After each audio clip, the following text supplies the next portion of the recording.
Winning cures everything. Now for your hosts, Gary and Chris.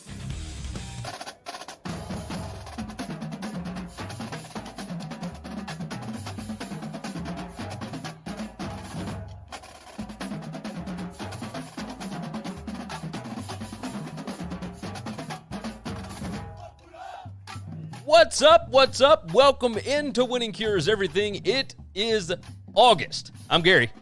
And I'm Chris. And today is Monday, August the 3rd. Hopefully everybody around this great country is having a fantastic day and a good start to your week because, man, there is a lot that went on over the weekend. Everything appears to be falling apart with everything except for NHL. NHL seems to be fine, right? Yep. NBA is going okay, except for our Grizzlies, and then the Pelicans, of course, are playing them this afternoon at 5:30 Central, and both of them have kind of sucked in the bubble, but we're not going to discuss that today. We want to talk about, I would say positive things, but hey, stuff that makes us happier than discussing our hometown team getting trounced in the seeding games. The Brown Yeti jumps in on YouTube and said, "What's up?" "What's up, Brown Yeti? How are you?" And then Yeti304 jumps in and said, "What's up, fellas? We got two Yetis in here." I don't know what's happening. That's going to be confusing. If anybody else wants to jump in on the chat, of course, right down there in the bottom left-hand corner is the chat box. Whatever platform you are on, it will populate right there. You can discuss between all of our different platforms. We are live on Periscope, Twitch, Facebook, and YouTube, and you can hop in on any of them.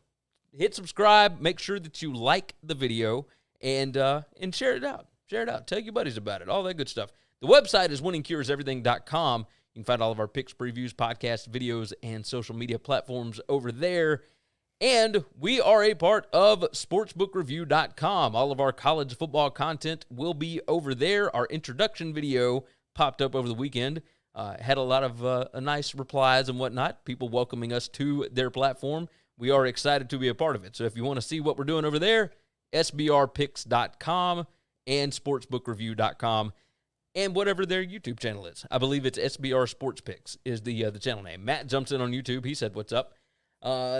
So let's go ahead and discuss. Oh, by the way, podcast. If you missed the show live, go get the podcast. Hit subscribe, all that good stuff. Leave a nice 5-star review. We would appreciate that. Chris, there was a lot that happened over the weekend. Well, we had sports back. Well, we definitely had sports back, and then we had all of this stuff that happened off the field, which it makes it even more insane. It's whenever sports does come back fully, which, I mean, it basically has, there's always topics that happen off the field that lead into the sports, right? So there was a bunch of that went on over the weekend and today. But let's start out with the biggest topic. And I don't know if I guess it's college football, but it's more NCAA, right?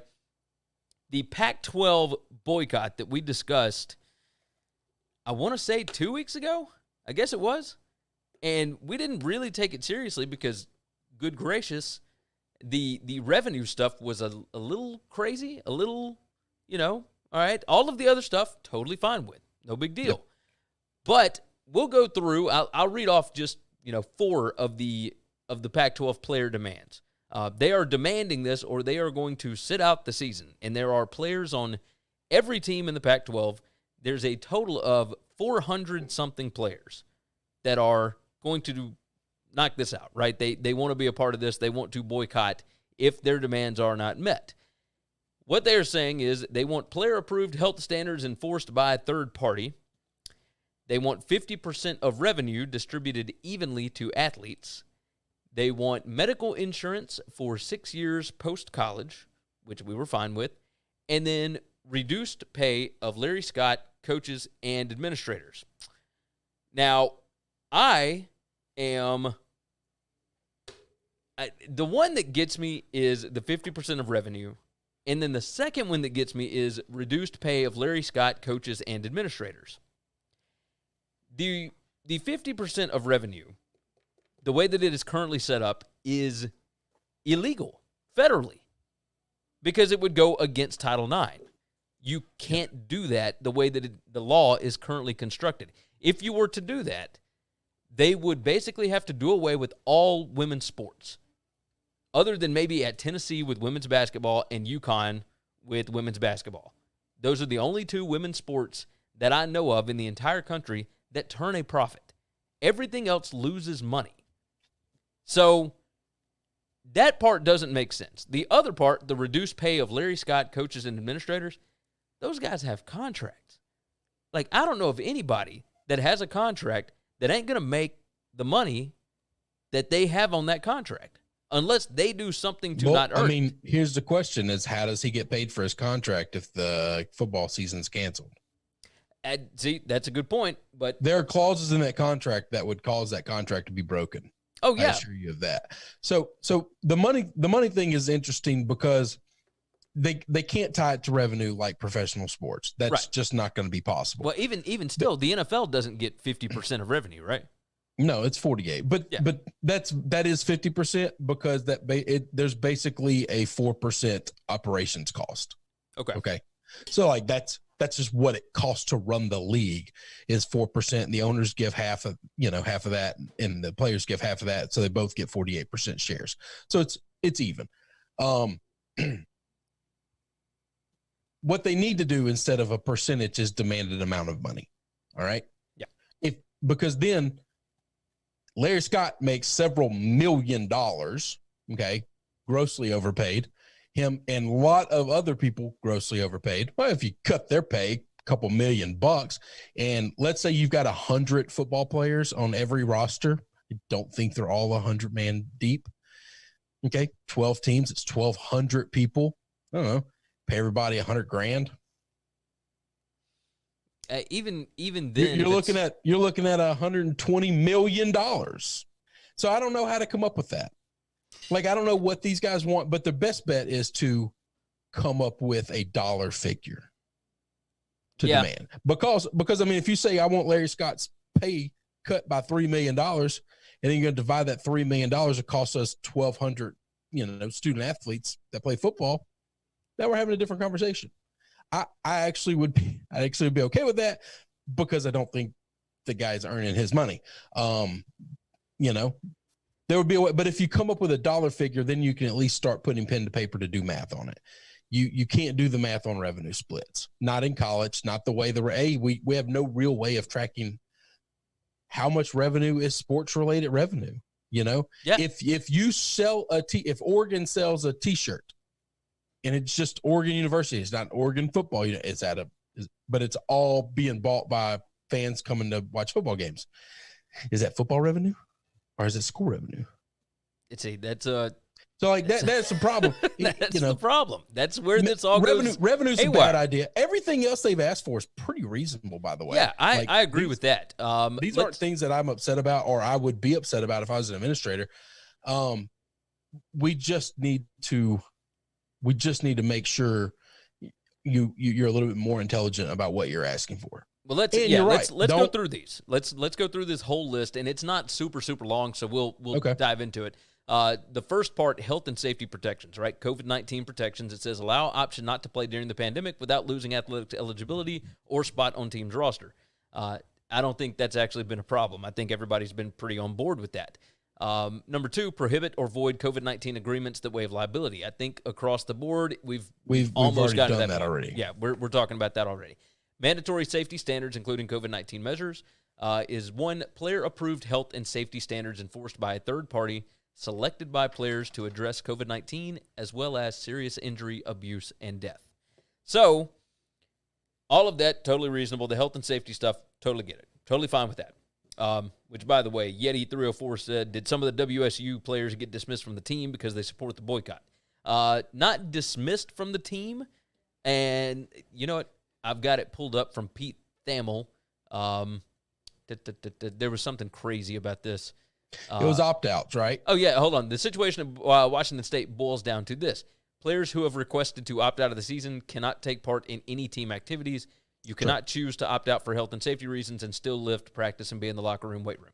So, basically, their scholarships are still being honored. 100%. And they're going to be on the roster, but they do not get to participate in team activities if they are part of this movement, if they are going to sit out. If they choose to opt out, then you don't get to use the facilities, that you're saying aren't safe enough, and that's okay. That's all right. Which that's is totally not, fair. It's just you can't ask for everything. Joseph said, damn, 6 years you got to start getting into putting up reserve liabilities on the books if something goes seriously wrong with COVID and or brain injuries. We don't have a problem with the insurance stuff. Nope, I don't have a problem with insurance stuff going 6 years out. That does not scare me at all. These people make a lot of money. They can give health. And here's the problem. Most of these universities are attached to hospitals. So once again, like scholarships, it's a little bit of shopping at the company store, man. Yeah. Like, yes, you can say that MRI costs $12,000, but really it costs a technician that you're paying, $30 an hour for. So, it's just one of those things where it's hard to argue with some of this stuff. Yeah. Now, here is where we can start to argue. Number 2, it says protect all sports. It says preserve all existing sports by eliminating excessive expenditures. Before I dig into it, the reason that you picked this school is really because of the expenditures, typically, right? I mean, let's not go crazy. They're saying administration is an expenditure. Well, here's what we go with. Number 1, it says Larry Scott, administrators and coaches to voluntarily and drastically reduce excessive pay. Now, we all agree. Larry Scott makes an unbelievably ridiculous amount of money for the job that he's doing. And he spends a lot on his facilities that are not necessary. Yeah, the Pac-12 network stuff is ridiculous. Yes. Matt said just print more money, and Joseph said, who got new lighting for the living room and the WCE logo? That SBR check cleared? No, it ain't cleared yet. That's my wife's Father's Day present to me. So, but I got to sit up underneath the TV. So I figured I'd drop that thing in. Number 2, it says end performance and academic bonuses. I'm not sure why that's an issue. Because it's money that goes to coaches and staff that should be going to the players that actually are getting the bonuses, that are awarding the bonuses. If a school has really good academics, some of those coaches have built-in bonuses, right? Yeah. But the players all earn the bonus for the coach. And same thing, they're saying that's on the field. It's we earned the bonus. You shouldn't get paid more because we did a good job. Yeah. That's their argument. Not saying I agree with it. That's the argument that they're giving. Yeah. No, okay. I'm with you. Number 3, end lavish facility expenditures and use some endowment funds to preserve all sports. It says, quote, star, asterisk, whatever. As an example, Stanford University should reinstate all sports discontinued by tapping into their $27.7 billion endowment. Yep. I kind of hate that these schools all cry, poor, and we got to cut sports. And they've got these ungodly endowments. Now, not all schools have those endowments. That's the issue. Agreed. But Stanford absolutely does. And they're in a world in which they can make 4 phone calls and raise, $300 million in a matter of minutes. So it's just one of those things where, come on, man. Well, the question is how many people that they can call about Stanford stuff actually care anything about the sports that they would be asked to donate to. They don't care anything about it, but they're just going to donate to make sure they're in good standings with the school because they want the whatever pub that they get. I mean, that's why do people donate to anything? It's not because everybody doesn't donate to something only because they believe in the cause. We'd have very few donations. Now, you're right. You're right. Number 3 is end racial injustice in college sports and society. And it's got 3 things on here. It says, form a permanent civic engagement task force made up of our leaders, experts, and of our choice, and university and conference administrators to address outstanding issues such as racial injustice in college sports and in society. Well, the Big Ten has already done this. The Pac-12 probably is working on something like that, I would hope. Well, I don't know if they are or not, but it's not that bad to ask for that. Yeah, it's not bad at all. So once you start getting into the bullet points, it makes sense.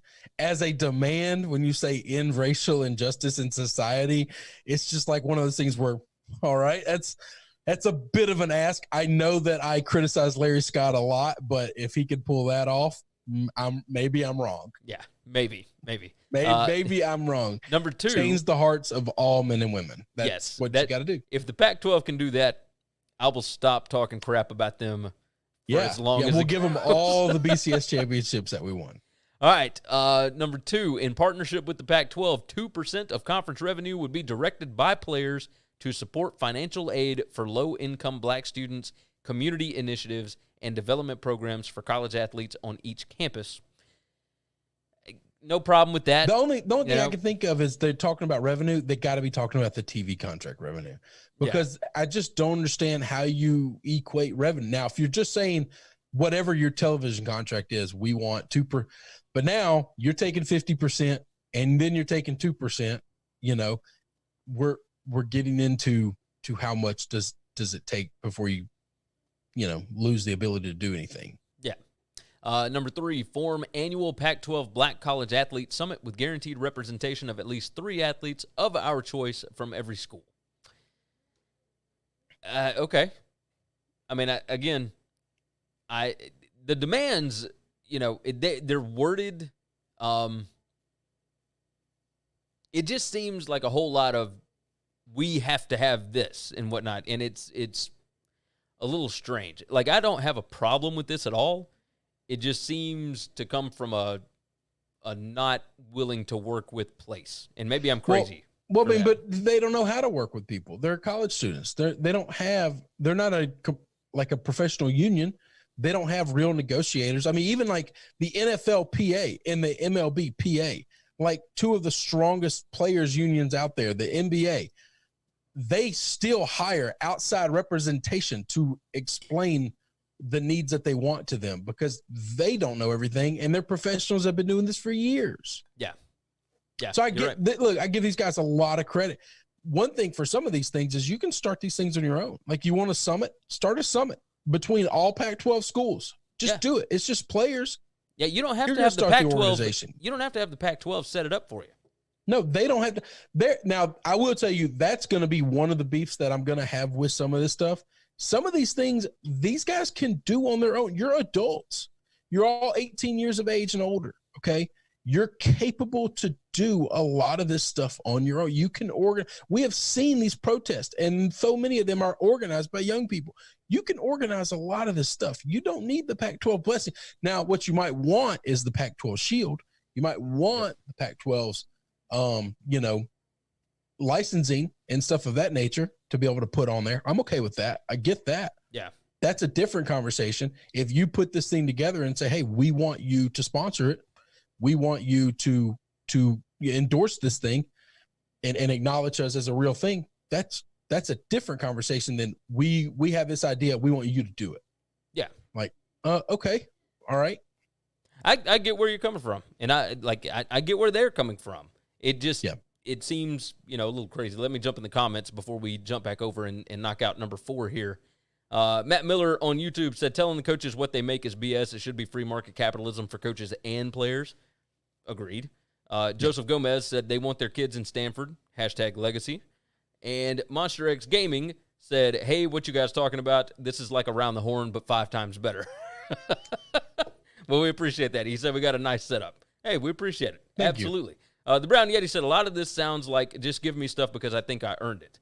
Well, I'm not going to go that far. I think that they have a lot of valid requests. Obviously, college athletes understand, well, especially football players and basketball players, they know that they are worth something, right? They understand that. However, the way that it has been set up for years and years and years, I don't know that it can be torn down in a month, right, before the season gets started. Like, threatening to boycott, threatening to sit out, all that kind of stuff, while it does sound good and everybody wants to fight and da-da-da-da, there's so many other ramifications that could come from this that, I mean, you got to really sit down and there. I mean, it's negotiations. You're going to have to negotiate for a long time, but there is no union. Like, Northwestern tried this years ago, and the federal government said that college athletes were not actually employees, that they are given it because of all the different things. And Chris and I, we go back and forth on this all the time. No, not a scholarship is not worth what they provide to the school. However, they do get a lot of other things, right? You get your, you get the weight workouts, you get all of your meals, you get a place to live, you get this, all that stuff starts to add up after a little while, right? Now, who knows what it's actually worth, but that's what the payment is. If you want to play football in college, here's what you do. Now, let's jump into number 4 here. Guaranteed medical expense coverage. So number 4 is economic freedom and equity. So it says, first, guaranteed medical expense coverage. It says medical insurance selected by players for sports-related medical conditions, including COVID-19 illness, to cover 6 years after college athletics eligibility ends. Totally fine with that. We both agree that should probably be happening anyway. And if it's not 6, at least 4 or something. Yeah. You something. know, so I don't know how far you can go back with brain injury stuff. That's the issues. I don't know enough about, but forget that. I blew every ligament in my leg out at one point in time in high school, and I'm a 37-year-old man, almost 38, and I still have problems with my knee that I have to go to Campbell Clinic and I have to use my insurance for. So these guys blow an ACL, blow an elbow, blow a shoulder, blow something 6 years from now. Yeah, you should still be covering that for them. Now, at some point in time, I'm okay with you cutting it off.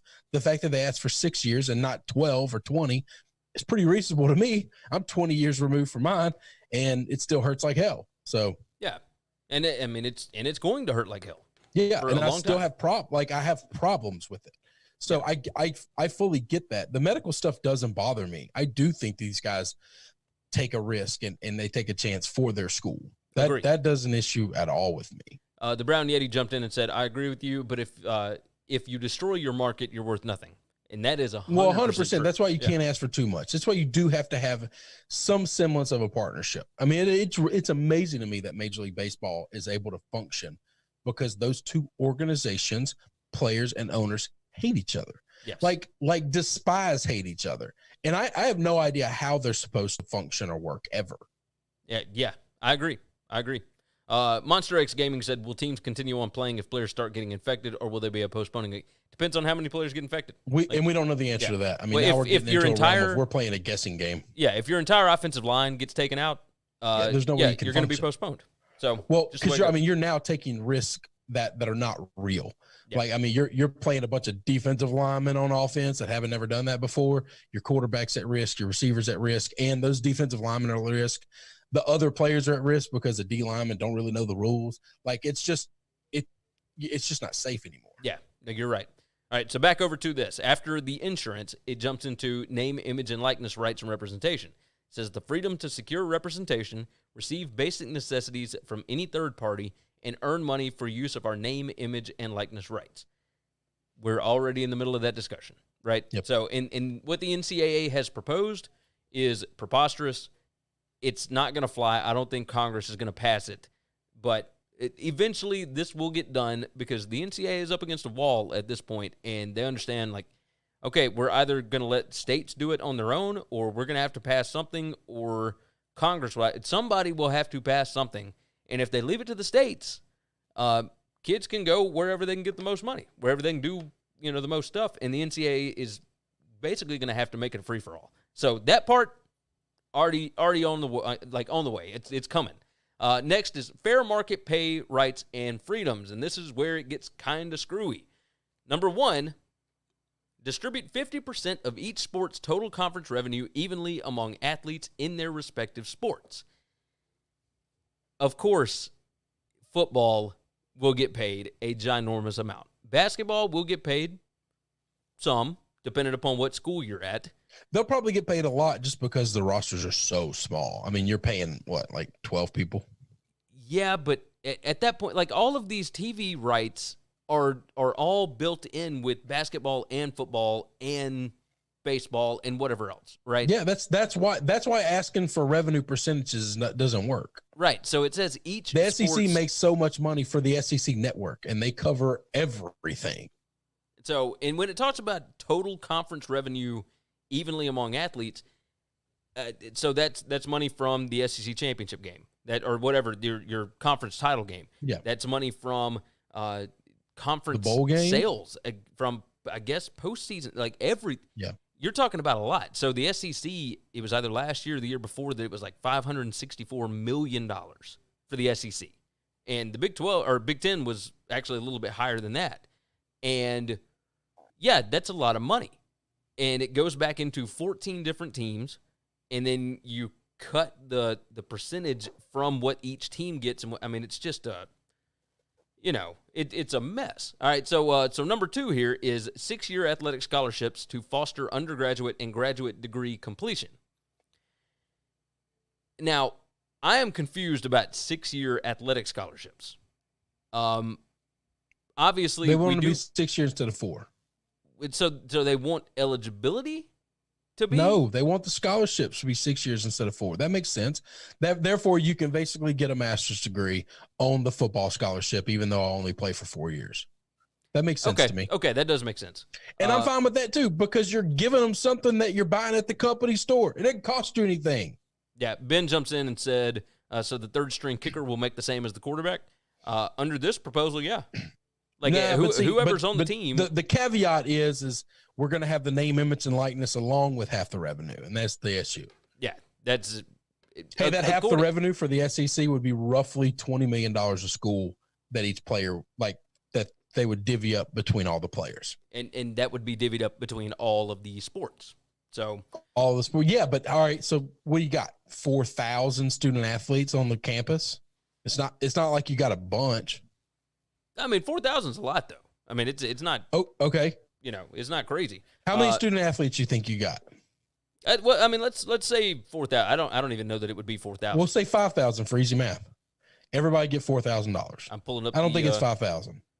I'm pulling up the calculator right now. I don't even think it's 4,000. I think it's closer to probably 2,000 student athletes. So let's do. Everybody get $10,000. Yeah. So $10,000. But that would take $20 million away from the school. And basically to give everybody 10. See, this is, and that would have to be taxable income. And then at what point does the school stop giving them a place to live, giving them food? Therein lies the problem.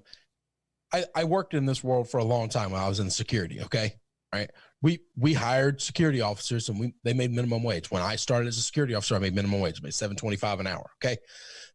And then I began negotiating the contracts, and every year I could get, 15-cent raise, a 17-cent raise, something. I mean, just change. All right. Very small change. I mean, less than a quarter every year for my customer, but that's not enough to give to the employee.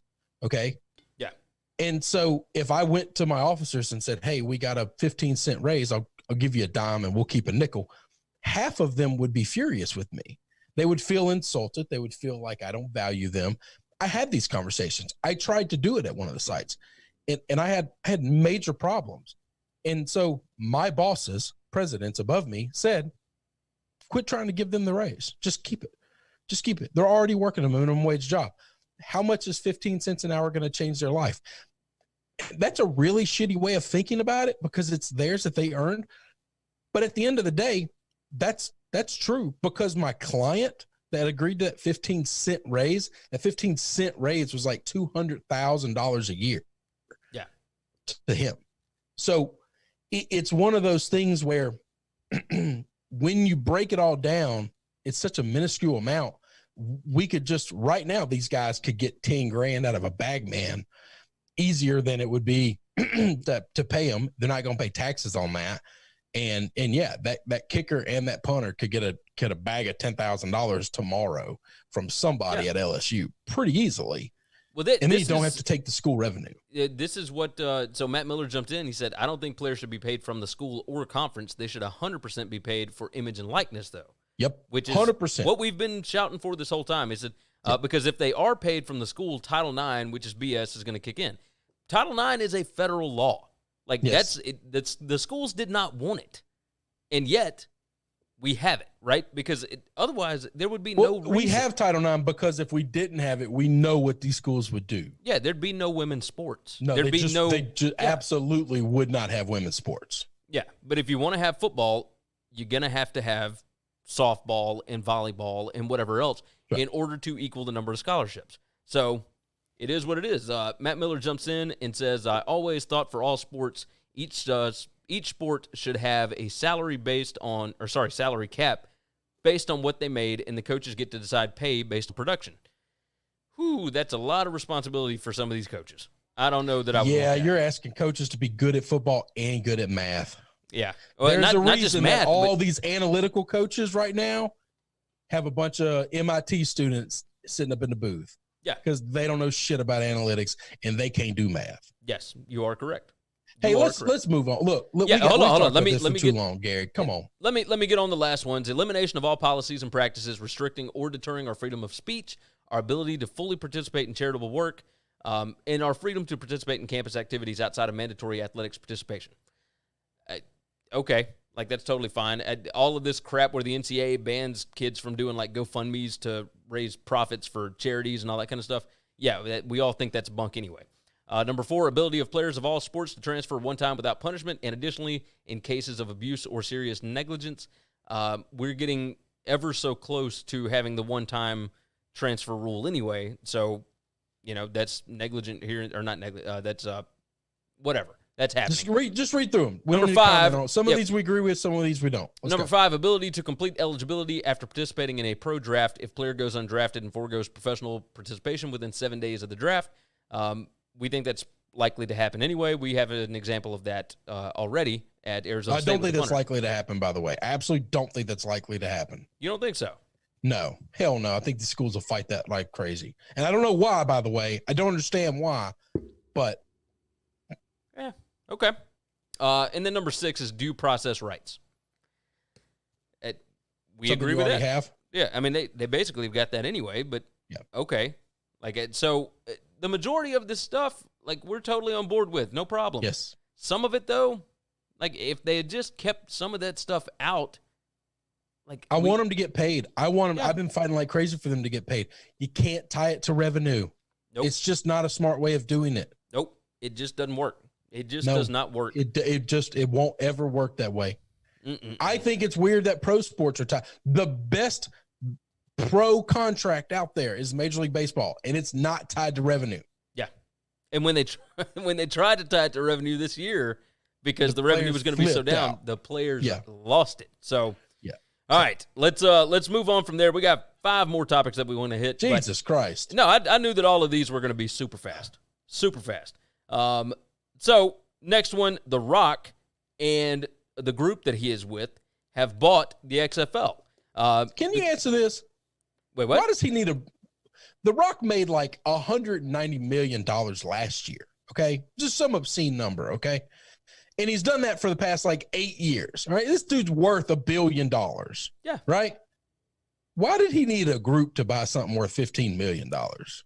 I don't think that he necessarily wanted to buy the XFL just by himself. I don't think he is. I'll say it this way. So, because then he can just hire these people. Here's the deal. Dany Garcia is now the first female owner of a sports league in history. So that's kind of cool, right? I mean, she does her own thing. But that's right. But I think The Rock is the face of this. I think she and her group get that. Are the ones that are really doing this. They put up the most money. I think he just kind of jumped in and is the face of it, which totally works. I think that's perfectly fine. I mean, they bought something for $15 million that Vince McMahon put over $100 million. Do you think maybe 100%. Do you think maybe Vince and The Rock and this group are in cahoots with each other? No.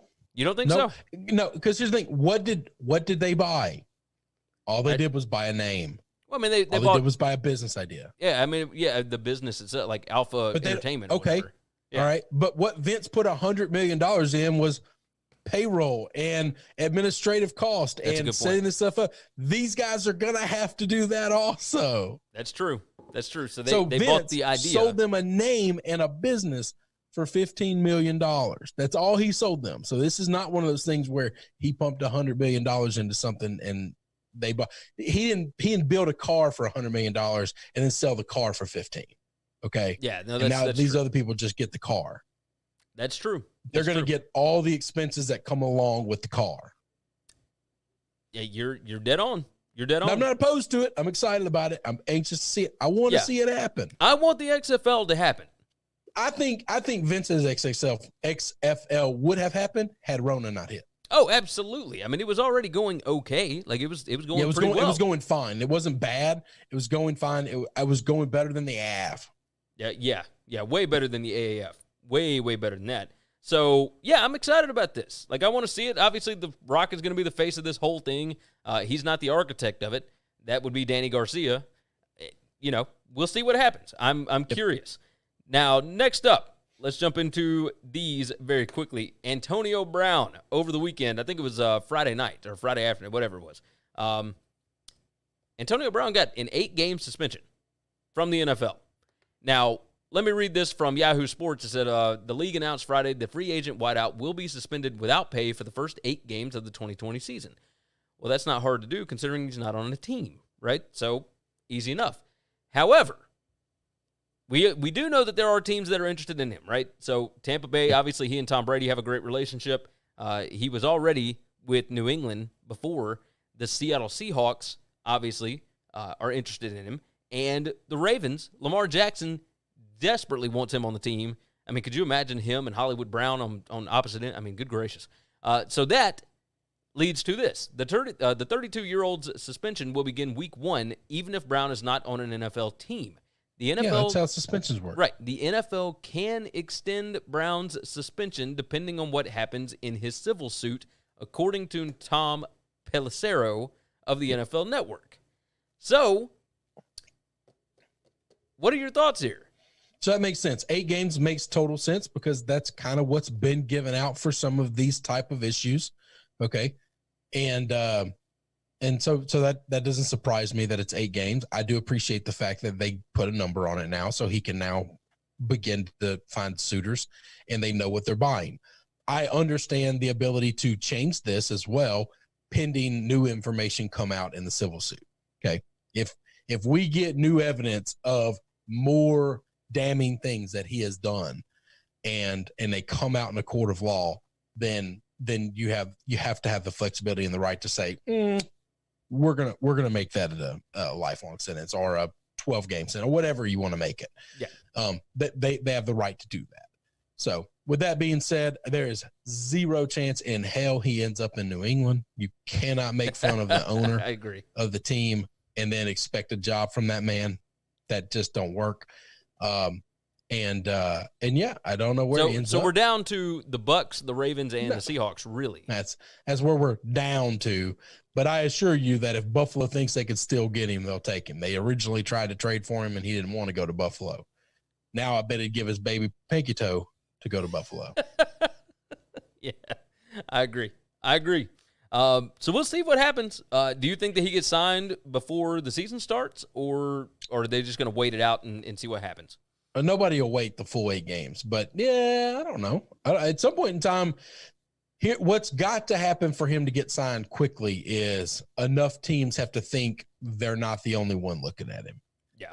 And if you get 3 or 4 teams, or really you just need 2 teams, and to get leaked out that there's another team interested, this is not a draft type situation. This is first man to the table with an offer that's probably going to get him. And then, Drew Rosen, well, I don't know how this agency is going to work. Drew would have not done any deal until he had at least 3 offers that he could pit against one another. Don't know what his new people are going to do, but we'll just see. The only person that is talking about him right now is Pete Carroll and the Seattle Seahawks.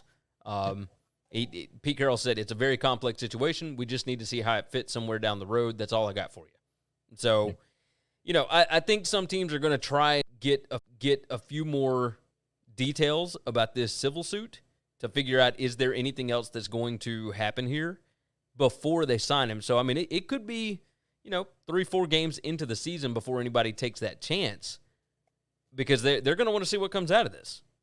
Sure. There's no reason to sign somebody and affiliate him with your organization if there's a possibility of more, bad stuff coming out. That's right. Matt Miller said, I hope the Ravens get him. He will blow that locker room up. He's a gigantic diva and a cancer. And Joseph Gomez said, injuries will kick in and somebody will make a call to Brown. Yeah, that's entirely he's going up possible. On a team. If we get 16 weeks of football, Antonio Brown will be on somebody's team. Oh, guaranteed. Guaranteed at this point. Let's move on. Topic number 4 is Yoenis Cespedes. Now, Chris, I know that you paid attention to this over the weekend, but the Mets were playing in Atlanta, right? And yesterday, They show up to the ballpark, and he does not report, and they try and call his hotel room, and he does not answer. They try and call his cell phone. He does not answer. They send security to the hotel room. He is not there. All of his belongings are packed up. He is gone. His agent doesn't know where he is. And in the middle of the game, he sends a text message and lets them know, deuces, I'm out. Holla at you. I'm not playing the rest of this season.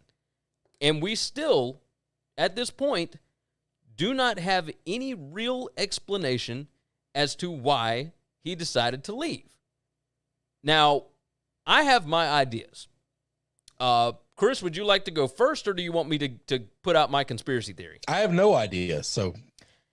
My conspiracy theory is this. Everybody knows that the Marlins, or at least it is rumored, I don't know that they have confirmed this yet, but it is rumored that the Marlins, when they were in Atlanta, decided to go out and have themselves a good time and whatever. I believe it was the Cardinals that went to a casino, right? When they were, where were they when they went to a casino? Do you remember? I think they were at home. All right, so they went to a casino, went out, had themselves a good time and whatnot. Two of the guys ended up with COVID. It is now 9 different players on the St. Louis Cardinals that have it. Their series against the Tigers is postponed. So,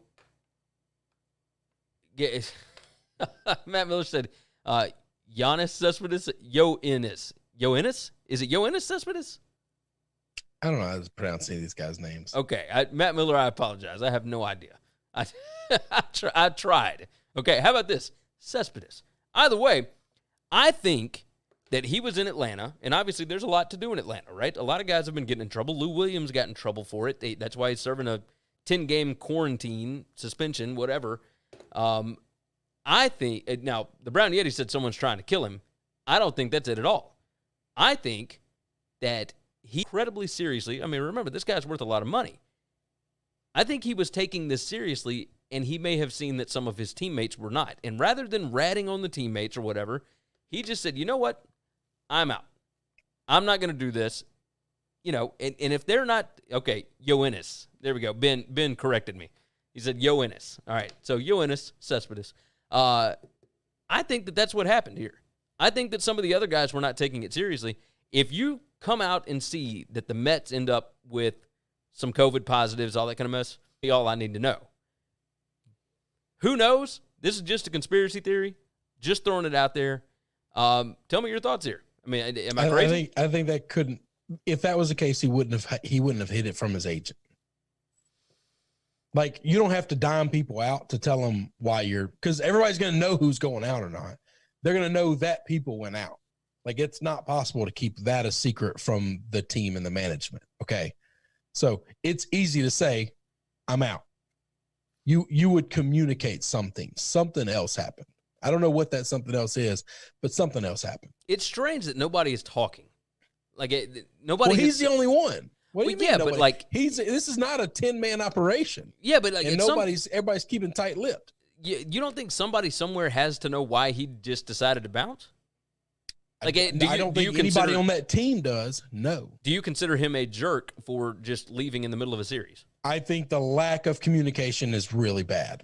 I will agree with that. You're talking to somebody who's been in management more than I have not been in management, and all that good managers, bad managers, everybody. All we ever ask for is you got to talk to us. You got to communicate with us. You got to tell us where the hell you are. Yeah, if you're not going to show up for work, you better let me know something. Yes. Like, that's it. Matt Miller said, knowing Cespedes, he is the one that isn't taking it seriously. The Brown Yeti said this guy's a little bit of a wild card. Yeah, he said he went out in Atlanta. Now his girl's after him. That's the Brown Yeti, man, firing on all cylinders. So I have no idea, but I'm going to tell you this: this is not a situation where other people weren't taking it seriously, and he didn't want to be the hall monitor, but he didn't want to be a part of it either. That didn't happen. Okay. That is something that you can easily talk to somebody about. Yeah, that's it. Without diming those people out, you could talk to somebody about. You might be right. Ben L said, reminds me of Dennis Rodman.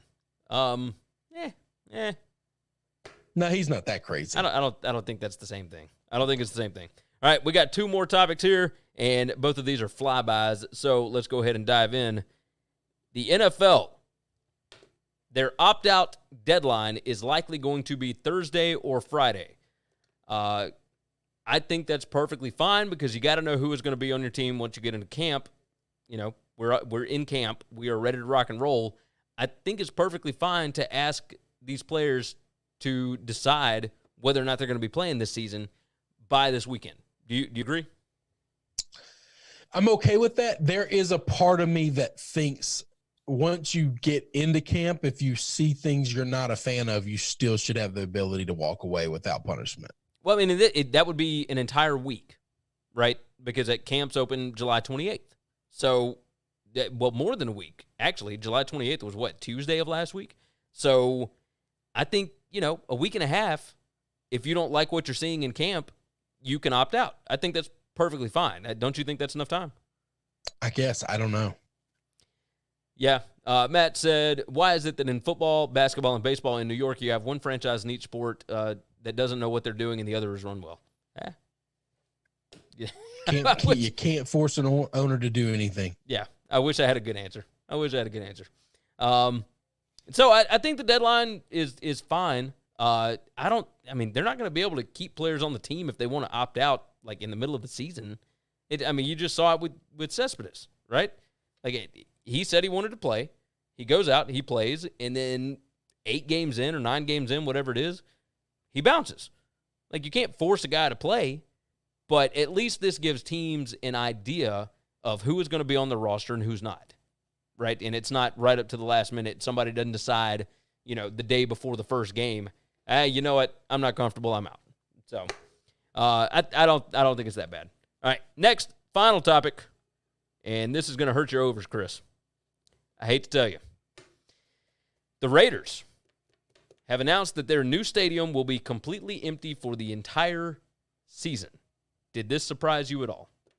A little bit, but okay. No, it didn't surprise me. Sorry. When I heard about it today, I felt like this is this direction this thing's going. We're just not going to get fans in the stands. Yeah, I don't think we will for college football. I don't think we will for the NFL at this point. I think they will.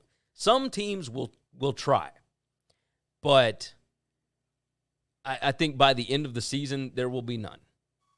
That's just blind guessing. Throwing darts in the dark. All that kind of stuff. But the statement was there's nothing more important to the Raider organization than the health and safety of our players, coaches, staff, stadium workers, and fans. After intensive consultation with healthcare officials and state and community leaders, we have made the difficult decision to play the Las Vegas Raiders 2020 inaugural season at Allegiant Stadium without fans in attendance.